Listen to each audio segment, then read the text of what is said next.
Hi Gemini, നീ എന്നെ homework ചെയ്യാൻ ഹെൽപ്പ് ചെയ്യുമോ? Of course.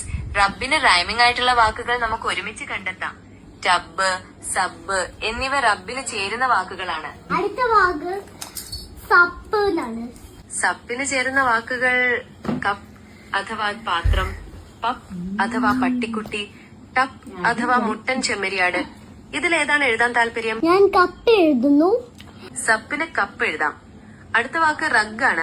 റഗിനെ മഗ് അല്ലെങ്കിൽ ഹഗ് എന്നിവ അതല്ല, എഴുതാം. ഇതിലേതാണ് എഴുതേണ്ടത്? 2 ആൻസേഴ്സ് ഉണ്ട്.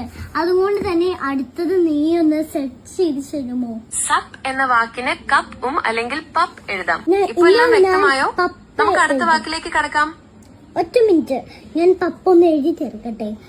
നീ ഇങ്ങനെ പെട്ടെന്ന് ആവല്ലേ. സാവധാനം എഴുതിയാൽ മതി. പപ്പ് എഴുതി കഴിഞ്ഞാൽ നമുക്ക് അടുത്ത വാക്കിലേക്ക് കടക്കാം. റഗ് എന്ന വാക്കിനെ പറ്റിയ 2 റൈമിംഗ് വേർഡുകൾ ഞാൻ പറഞ്ഞുതരാം. മഗ്, ഹഗ് എന്നിവ ഉപയോഗിക്കാവുന്നതാണ്. MUG എന്നാണ് മഗ് എഴുതുന്നത്. എന്തെങ്കിലും സംശയമുണ്ടോ? Thank you.